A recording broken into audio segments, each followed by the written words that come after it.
Why is it that we tend to forget people's names or people's numbers that we have just learned? How is our mind able to change a memory that we have recently acquired into a totally different memory?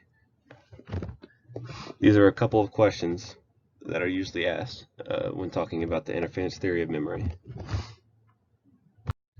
Interference theory is the theory that long-term memories are forgotten or that they can't be retrieved because other memories blocking or interfering with that memory, and so they can't be retrieved by the short-term memory. For example, if you're trying to remember a word but you can't remember that word because another word comes to mind, that is interference theory. Evidence for interference theory spans back many decades, and the two kinds of interference theory that are associated with psychology are retroactive interference and proactive interference. So, retroactive interference occurs when something that you have just learned or just acquired interferes with knowledge that you have learned in the past, and so you can't recall that information that was in the past. For example, if a woman gets married, if one of your friends get married, and her last name changes, um, you are easily able to know her name now, but it's hard to recall what her last name was before because of retroactive theory. And so, what this theory states is that information learned previously is hard to recall. On the flip side, there's proactive theory, which states that knowledge that you have learned in the past interferes with knowledge that you learn in the present. So we're using the same example. When your friend gets married and her last name changes, it's hard for you to learn that information because you're so used to her last name being what it was, and so you continuously get it wrong, and you think that it's the last name that it was and not the one that has changed because of proactive theory. Usually this is accelerated by the length of time between the information. So as the length of time increases, so does the the proactive theory that you can't remember her new name because you're so used to her name before.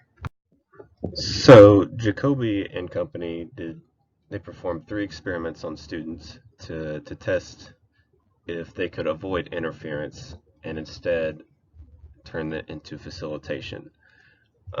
So instead of retroactively interfering, they wanted to retroactively facilitate, and the same with proactive.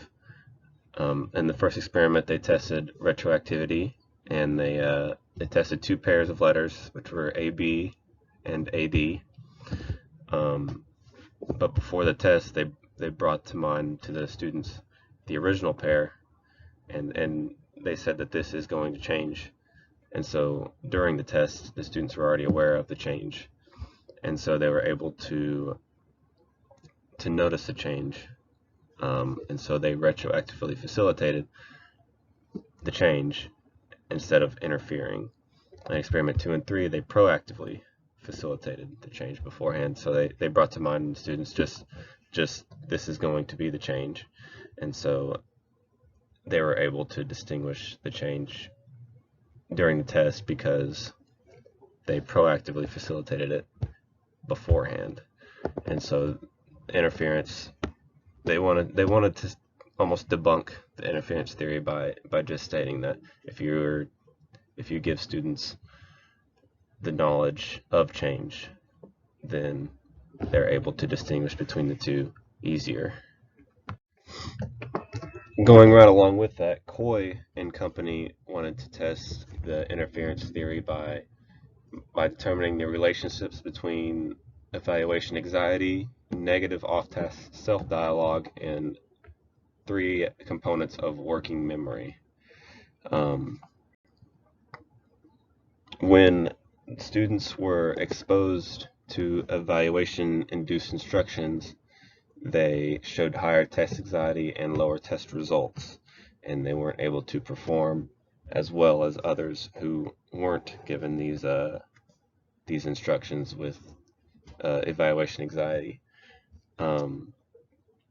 So basically what their results showed was that evaluation anxiety can interfere with cognitive performance. This study also talked about stereotype threat and how certain races or genders or anything of that nature, if that is brought to mind before tests, then the stereotype threat will sit in the minds of the students and can also interfere with cognitive performance. So in conclusion from these two studies, what I learned was that retroactive and proactive facilitation can lessen effects of retroactive and proactive interference, which means if you make students aware of change before tests or before the change occurs, then they are able to distinguish the change easier and better than if they weren't made aware. And then also when other students in another test they're exposed to evaluation anxiety instructions, or if they have prior stereotype threat in their minds, then cognitive interference can occur and their test results will show and they won't be able to perform as well. So this just goes to show that interference theory is very interesting, and you don't think about how it affects you on a day-to-day basis, but it could easily, if you're thinking about something prior to a test, or if you're thinking about maybe your race or your gender prior to a test, how that can affect you during a test or during an activity. So it's just pretty cool to talk about and to listen to and to read about.